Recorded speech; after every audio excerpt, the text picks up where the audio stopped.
Good afternoon, everybody. I'm Debbie Ingalls. I'm the director of the Cool Climate Enology and Viticulture Institute here at Brock University, and welcome to our 2024 lecture series.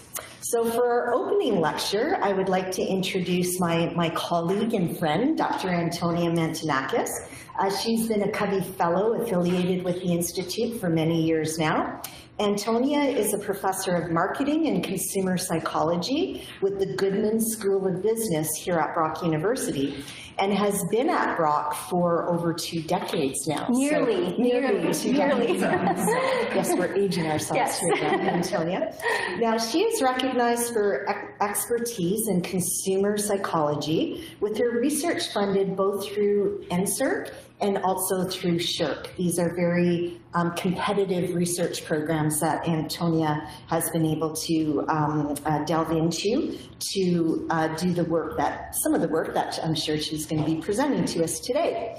She's also been featured on international outlets such as NPR, CNN, the Financial Times, the Globe and Mail, and the New Yorker. So these are pretty prestigious publications and news outlets that are not just focused here in Canada, but really worldwide. Antonia's accomplishments have also been recognized at the Kilt Scholar at the Booth School of Business at the University of Chicago, and she's also a visiting scholar at Columbia Business School. Most recently, Antonia has been awarded the prestigious title of runner-up in the 2023 Top PR Marketing and Communications Professors and Instructors by Marketing News Canada. So please join me in welcoming Dr. Mantonakis to speak to us today about her ongoing research. Thank you.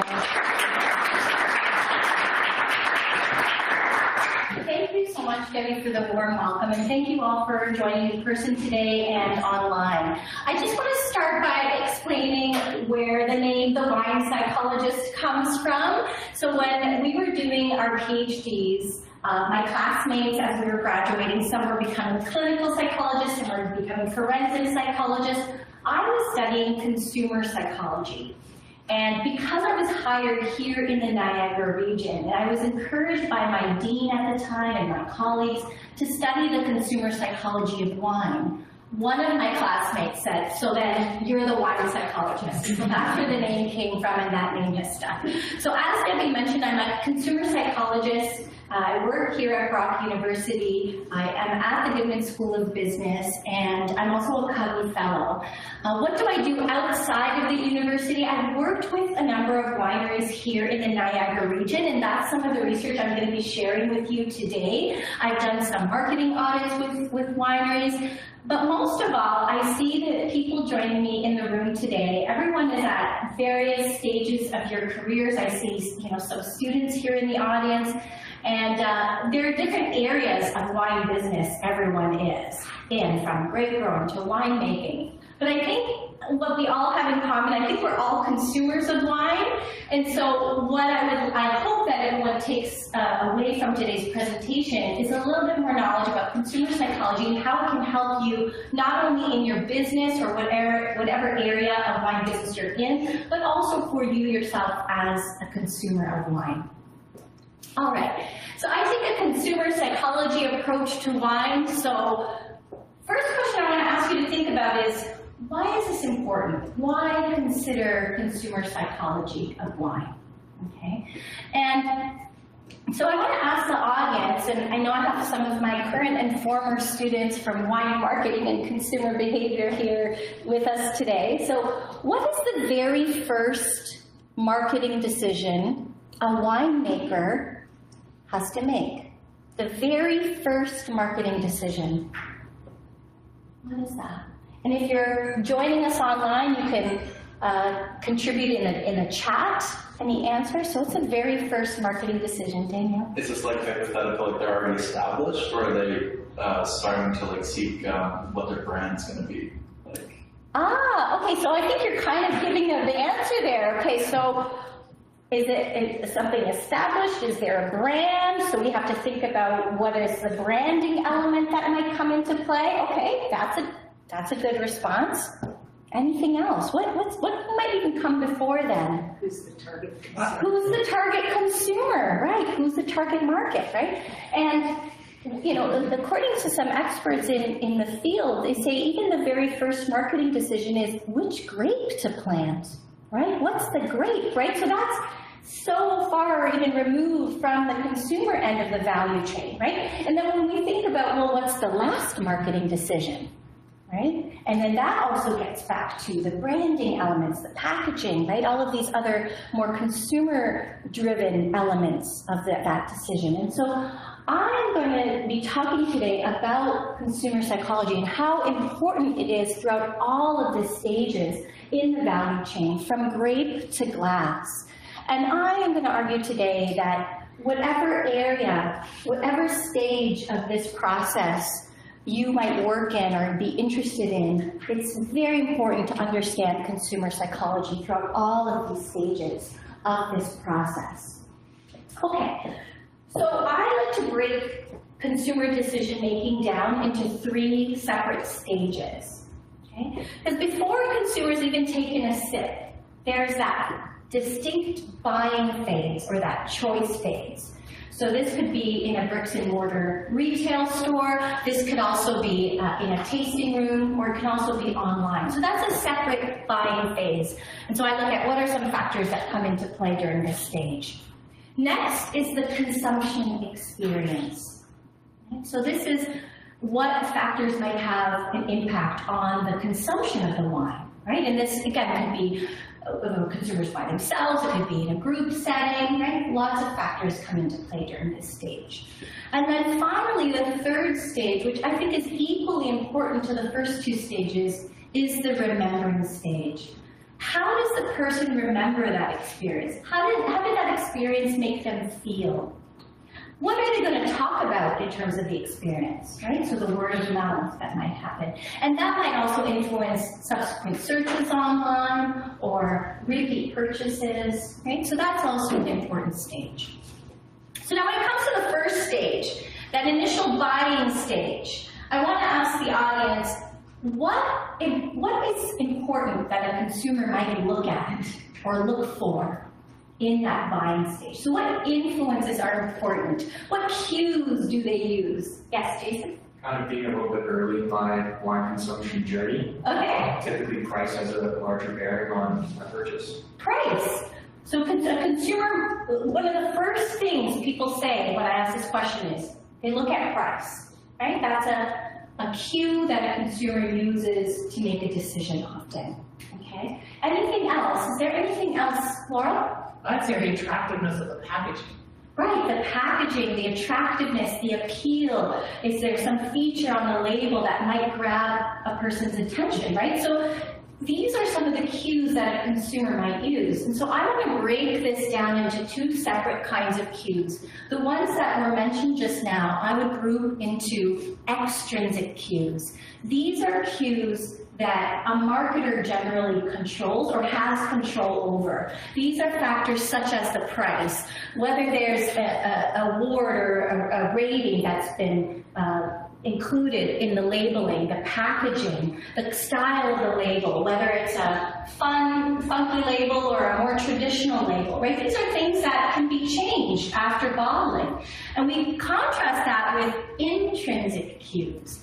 Intrinsic cues are inherent to the product, that you can't go back, a marketer can't go back and change these after the fact, right? You can't go back and change the country of origin or the grape variety, for instance, right? So these are things that are inherent to the product. So my research today is going to focus on the extrinsic cues side. And one recent example I want to share with you, there was an article in the Wine Enthusiast, I'm not sure how many of you have seen this, but it shows how the best wine influencers are paid in treats. And so more and more wineries are using their puppies as part of their Instagrams and part of that experience of visiting the vineyard. This is my favorite one. The caption is really small, but it says that the puppy's gone full babushka mode with the scarf. So, very cute. And, this is an extrinsic cue. This is outside of the product of wine, but consumers love it. It makes consumers feel great. And so in my previous research, I have uncovered many different extrinsic factors that have come into play at each of these 3 stages. And I've presented a lot of these at previous CCOVI lectures, and you can find those online, and I'm always happy to talk about them separately if anyone is interested. So for extrinsic cues, I've shown how this order of sampling, or whether there's a photo on a label or not, how those have an effect on consumers. I've looked at the name of the winery, and I've also looked at the remembering stage. Most recently, I have a paper that I have not talked about at a previous CCOVI lecture on corporate social responsibility or irresponsibility messages. So I just want to spend 1 minute talking about this previous study. So what do I mean by corporate social responsibility, or CSR initiatives? Well, oftentimes a winery might, for example, donate $1 for each bottle sold to a charitable donation. So that's a corporate social responsibility initiative. Consumers generally like that, and that's very positive.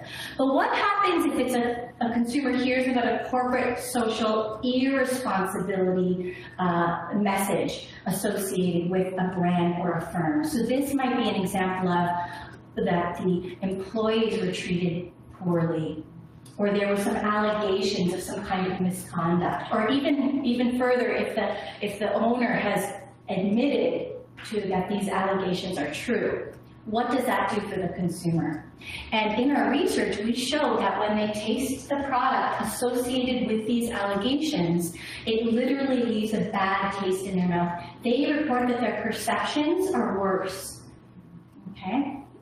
And so and so this is what my research is about, is with all these extrinsic cues, these extrinsic messages, and how they can have an effect on consumers, how and why does this happen? Why does this occur? And so this is what consumer psychology is. It's the perceptions that the consumer has. It's what they pay attention to, how they take in that information along with their sensations, and how they feel about it, what they think about it, and how those thoughts and feelings influence subsequent buying decisions and their consumption experience, and later their remembering of those experiences. Okay, so that's what my research has focused on. And so if we go back to all of these topics and all of the extrinsic cues that I outlined earlier, each one of those has an accompanying psychological mechanism that is involved in the process. And so what I try to do is uncover some of these secrets of consumer psychology behind what's happening. So going back to that corporate social irresponsibility example I shared earlier, what we uncovered in that study is that when people are tasting a product that's been associated with a corporate social irresponsibility message, they actually feel guilt. They feel guilty. And so they taste the product. Not only do they think it tastes bad, but they report saying, you know what, I feel bad. Like there's that bad feeling that then kind of gets transferred onto the taste of the product. And so you can see here that for all of these, I've done the same. I've looked at what the psychological mechanisms are. However, today, I'm really excited to talk about one of these, and that's the concept of identity. Okay?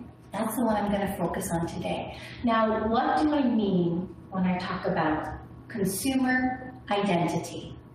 Now, each one of you in this room and joining us online has a self-concept that contains characteristics of your identity, right? So you can, you don't have to say it out loud, but think about what they are for you, right? Because each one of you has a unique set of characteristics that's unique to your self-concept. So imagine Claudia, okay? Claudia's self-concept includes being a competitive cyclist. Claudia is also a physician. Claudia is a mom. And Claudia is an American. Now, Claudia lives in Canada, but she's American. Okay, and so what influence might these aspects of her self-concept have on her consumer behavior? Well, previous research in consumer psychology shows that one self-concept does have an impact on their consumer behavior. So let me illustrate this with Claudia. So imagine Claudia, who lives in Canada, is somehow made aware of her American identity. Let's say she sees an American flag, okay, and she's in Canada. Previous research in consumer psychology has shown that in a situation like this, Claudia would have a higher evaluation for American products like Budweiser beer, but have a lower evaluation of Canadian products like Molson Canadian beer. Okay, so based on this previous research, that leads us to today's research question, which is in collaboration with my co-author, Dr. Carrie Kettle. Dr. Carrie Kettle is the first author on this paper. I'm the second author, and he is an expert on consumer identity. He's also a consumer psychologist. He's a professor at the University of Ottawa. And Carrie has published a paper on the influence of a signature on consumers. So what does that look like? What's the connection there? Now, you all have a personal signature, I'm sure that you've used at some point in your life, right? And what is a signature? A signature represents an aspect of you, of your identity. A signature represents who you are. Right? A signature can be an endorsement, it could be used for approval, it could even be used by an artist, for instance, to demonstrate authenticity.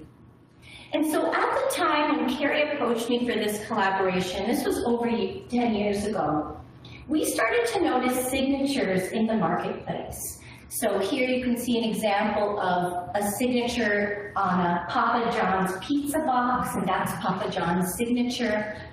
And so the question then became, can a signature be a cue or somehow relate to a consumer's identity?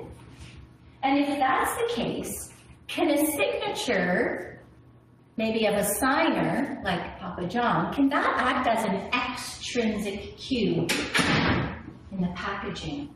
Now, just like the other extrinsic cues we talked about earlier.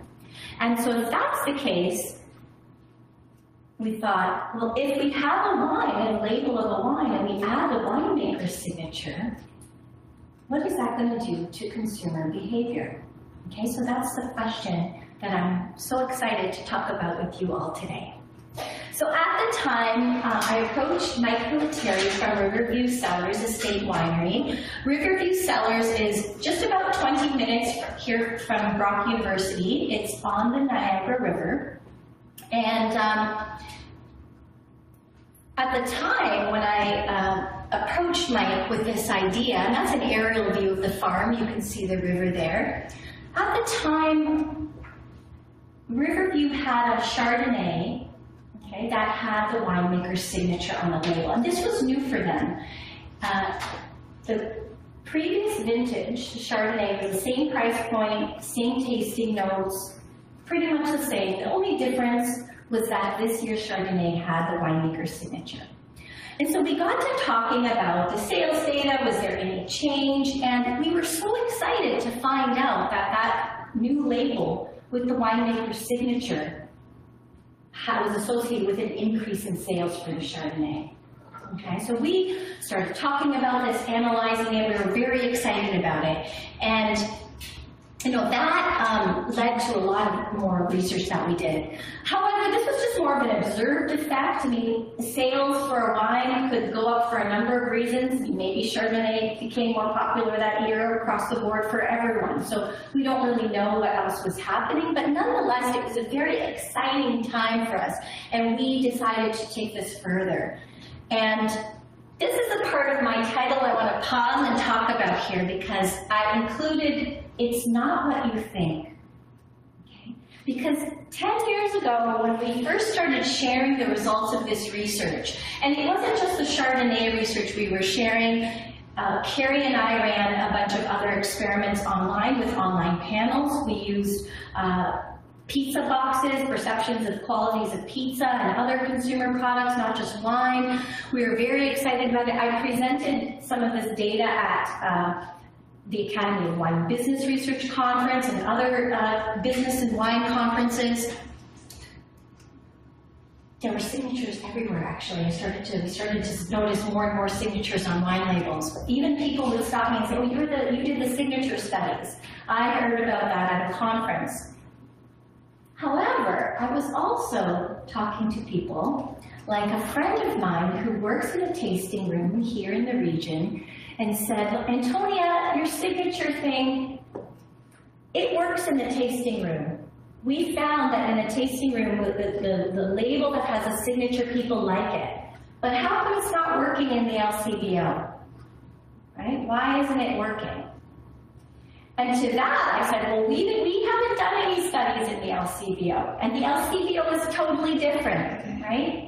In the LCBO, it's about the consumer's attention, maybe even prior knowledge and awareness to know what to look for. And then when they find it, it's a matter of that connection to want to pick it up off the shelf, right? Because consumer psychology research shows that if a consumer picks up a bottle off the shelf, and this isn't just for wine, this is any bottle, shampoo, soda, they pick it up off the shelf, they're 80% likely to purchase that bottle, okay? And so if there's that connection, that attention, that orientation where the consumer does pick it up off the shelf in the LCBO and they read the story and they turn it around and they see the signature, then there would be an effect. Okay, so in that situation, I would say it's an attention, perception issue. It's not anything that we have studied. So we have to, at the end of the presentation today, what I want you to take away from this research is that sometimes a signature will help, and sometimes a signature will hurt. Okay, so I just wanted to preference our results by saying that. So let's go back to our data that I'm so excited to present today. So in our first experiment, we came up with this experiment idea with Mike Pilateri at Riverview Cellars. We ran this experiment during the Taste Season Festival. This happens every November in the town of Niagara-on-the-Lake, where 20 participating wineries feature a wine and food pairing, and people who purchase the pass can go from winery to winery and get their sample of food and wine. And what we did in this, it was a very simple experiment. What we did is we manipulated the kind of sign that was displayed on the tasting wine. Okay, so for their featured wine at Riverview, it was a Gewürztraminer. It was a 2012 Gewürztraminer, and on the first weekend in November for the festival, we displayed a sign that looks like this, featuring the featured wine, with the winemaker's signature not present on the sign. And the following weekend, we showed the same sign featuring the wine, although we included the winemaker's signature. And Angela Casimos was the winemaker at the time, and she's also a Brock grad. And throughout the 4 weekends of this festival, where we tracked sales of this featured wine, we had over 1,600 people come through with this Taste the Season pass. So what did the data show in terms of number of bottles of the featured wine sold? Well, here are the data, and you can see here that weekend 1, where there was no signature present, 21 bottles of the featured wine were sold. But that number jumps to 27 on the subsequent weekend, where the sign featured the winemaker's signature. Weekend 3, when there was no signature on the sign, 20 bottles were sold, but that number jumped to 28 on the 4th weekend, where the signature was present on the sign. So what is happening here? How is this happening? What is going on? What is the signature doing to people? What is it making them feel like? And this was a question we sat down with Mike on numerous occasions trying to figure out what is going on.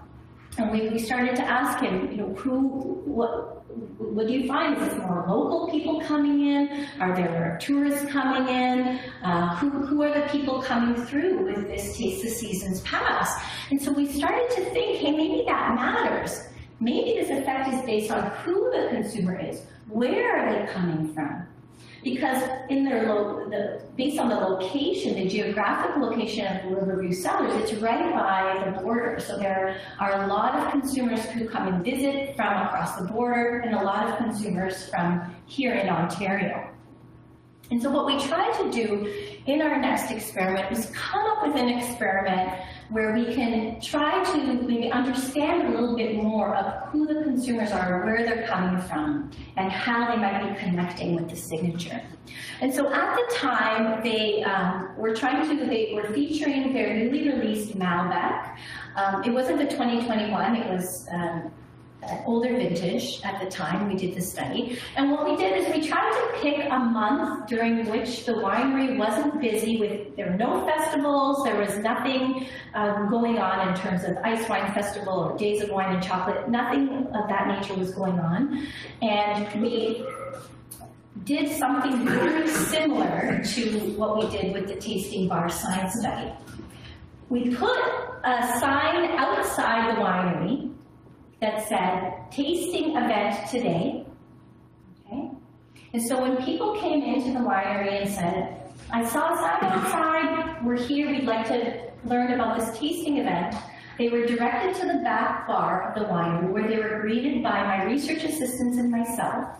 And we said, well, today we're featuring our new Malbec, would you like to sample a taste? And on the first weekend, we showed the label of the Malbec without the winemaker's signature. And on the second weekend, we showed the same label with the winemaker's signature. So similar to the previous study, except now instead of being on a tasting bar sign, it's on the label itself. Okay? And we gave people, so we had over 180 people come in over the weekends. There's another shot of the winery. And this is the little survey that we gave them as part of the study. And in the survey, we asked questions like, how do you evaluate the taste of the wine? How would you rate the quality of the wine? And the important question that every tasting room staff asks, from where are you visiting us today? That was the most important question that we asked. And on that little survey sheet, we also reproduced the back of the label again so that we made sure that they saw it. And we also told them that in exchange for participation in our short survey, they could bring this completed questionnaire for $2 off any purchase at the winery today.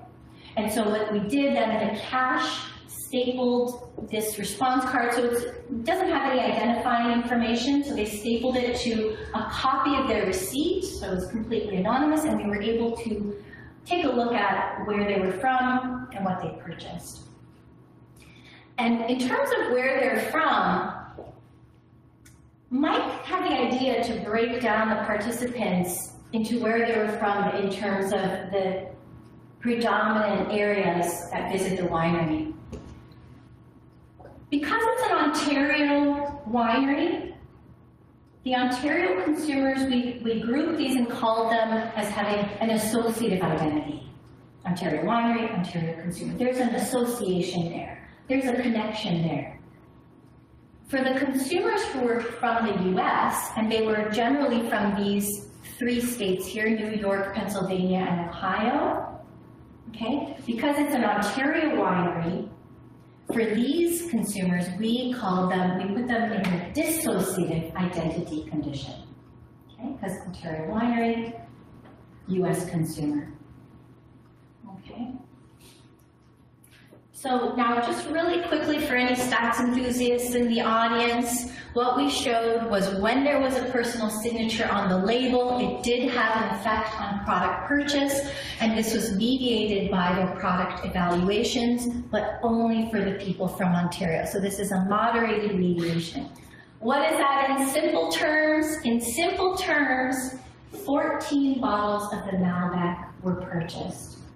throughout this experiment. And just to give you a comparison, for the entire prior month before we ran the experiment, 11 bottles were sold. So that just gives you a point of comparison. But when were these, in which experimental condition were these bottles purchased? Well, when there was a signature on the label, 12 bottles were purchased. When there was no signature on the label, only 2 bottles were purchased. And that is for the Ontario consumers. Now you may look at this number and think, oh, 12 bottles, no big deal, but that's a 500% increase. You know, for a marketer, that's huge, that's a big difference. That is a very exciting difference. Okay. And this was very interesting and very informative that it was the Ontario consumers. But now you may be wondering, well, is it that it's the Ontario consumers buying it, or is it that the US consumers are not buying it because they have to cross back over the border? And there are restrictions when you cross the border as to how many bottles of wine you can bring and for how long your stay was in Canada. And so maybe it has nothing to do with the signature or the identity. Maybe it has to do with restrictions at the border. And that's a very valid question. And this is something that we wanted to address in our subsequent experiments. The other question that came up at this point is this idea of self-importance of identity.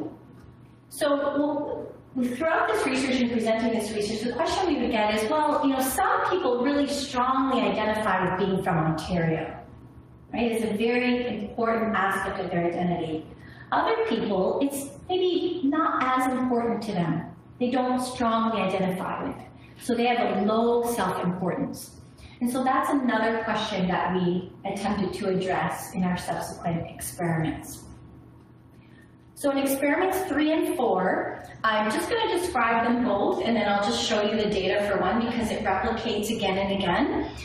We used an online panel, and we didn't use wine because we didn't want to have any there's no question about the border anymore, no question about alcohol per se, but it's more about the identity and the packaging and whether it was associative or dissociative. And so what we did in this pancake mix study is we showed product packaging to an online panel. Oh, and the online panel, this is MTurf, this is Amazon Mechanical Turk. So these are participants who participate online in exchange for payment. And we can ask them questions like, where are you from? Where's your home state? And to what extent do you identify with that home state? How important is it to you that you are from that home state? And so we showed the product packages to the participants either without the signature or with the signature. And the signatures are circled here. I know it's small and it's hard to see. And then we either told them that the founder of the company was from whatever home state they inserted in the earlier question. So if they said, I'm from Wisconsin, and they were in the associative condition, we said, oh, the founder of the company for this product you're evaluating is also from Wisconsin. Okay, so that's the associative condition. In the dissociative condition, we told them that the founder of the company was from Canada. Okay, so that's dissociative in this case, because they were American participants. So that's experiment 3 with the pancake mix. In experiment 4, we did the same thing with cheeses. So again, we showed the cheese without the farmer's signature, and we showed the cheese packaged with the farmer's signature. We asked people where they're from, what's their home state, and then in one condition, we told them the farmer was from the same home state as you, so that's the associative condition.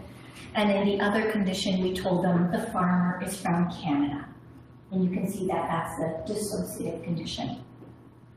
Okay, so I'm going to show you the data here, but before I present them, I just want to describe what I'm about to show you. So along the y-axis here, this is the product evaluations. And again, this replicates, so whether you were talking about the pancake mix or the cheese, it's the same results across the board. On the left here is the results for the associative identity condition. So this is same state, farmers from the same state as you. And on the right, I'm going to report the dissociative identity condition. This is when we told them that the founder or the farmer is from Canada.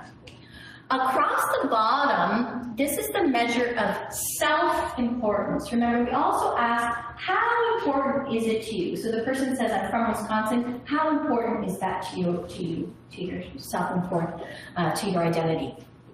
So I'll show you the associative identity condition first. I want you to draw your attention to this dark line here. The dark line with the higher product evaluations, that's for the condition where the signature was present on the packaging.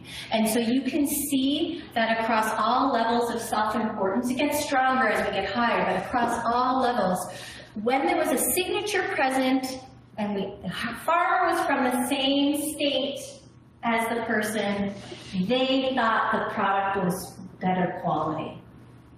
However, when we look at the dissociative condition, so we tell them that the founder's from Canada or the farmer's from Canada, draw your attention to this dark line here. You see the results are flipped. People have a lower evaluation. They think that the cheese is lower quality when they hear that the farmer is from Canada, when they see the signature. On this side, with the associative condition, the signature is helping.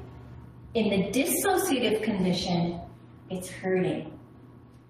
Okay? All right.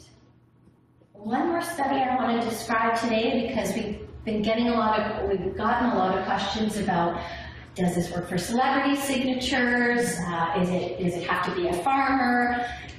And so we did a supplemental study with a watch ad featuring Derek Jeter. Now, Derek Jeter is an American baseball player who spent his entire career playing for the New York Yankees. And so he would represent three distinct identities: American, Yankees, and the sport of baseball.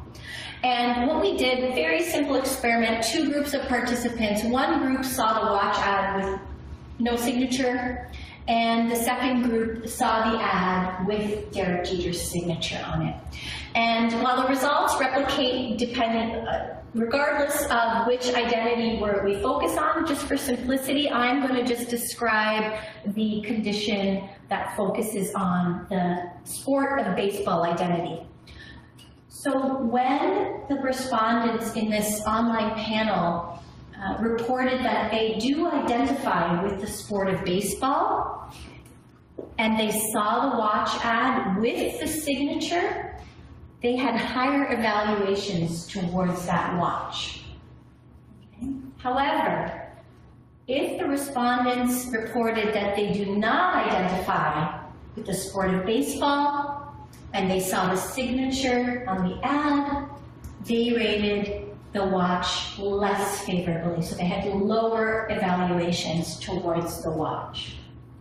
Okay, so again, we're showing the same results throughout all of these experiments. And so the takeaways, what I want to take away from all these results is that, it's not so simple. So what I've shown is that the effect of the signature depends on two main things. One is whether the consumer's related identity is associative, so Ontario winery, Ontario consumer, okay, versus dissociative, and how important that related identity is to that consumer. Right? If it's really important to them that they're from Ontario, then it's going to have more of an effect. Okay. So adding a personal signature can act as an extrinsic cue. Now we can add this to our list of extrinsic cues that can have an impact on a consumer and how they decide. Okay, and so I just want to reiterate again that in some cases a signature will help, and in some cases a signature will hurt. And so when your consumer's related identity is associative, right, so this is Ontario winery, Ontario consumer, a signature will help. And so in a tasting room situation, it might be very easy to showcase a signature, right? On the other hand, in the LCBO, it's not as easy because attention, it has to be drawn to that label or to that section of the store. There's so many more factors that come into play in an LCBO, and so the key here is that 80% rule that I mentioned earlier. Is how do we get the consumer first to pick up the bottle, and then we worry about the signature? And finally, when your consumer's related identity is dissociative, so this might be a situation where there might be visitors from outside of Ontario for an Ontario winery, or tourists coming in that may not relate to that winery being an Ontario winery, then a signature might hurt. Okay, so I want to go over some managerial implications and some do's and don'ts. So do consider consumer psychology. Do take a look at how a consumer is thinking, what a consumer is feeling, what's going on in their mindset.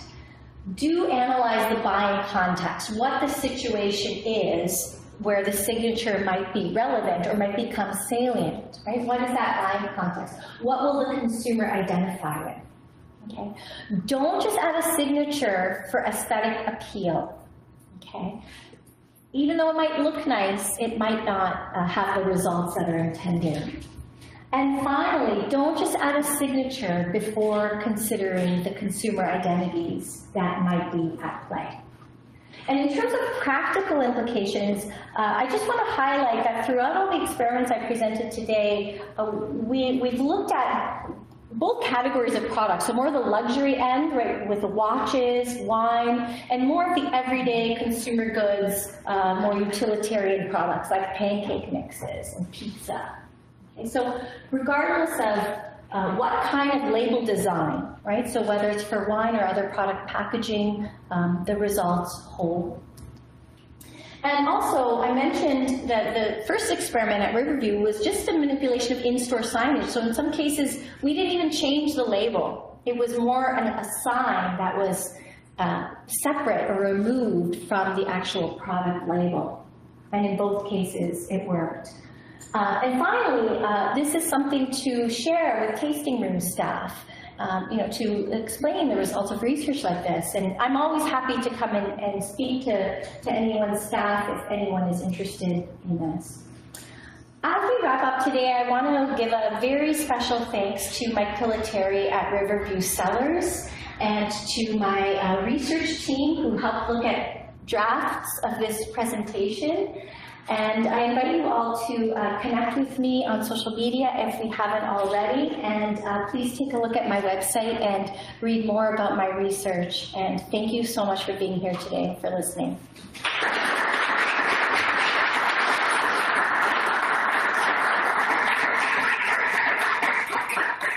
So we've got time for questions. Anybody wants to start off? I have so many questions. I don't know where to start. I guess I'll start with a really basic question.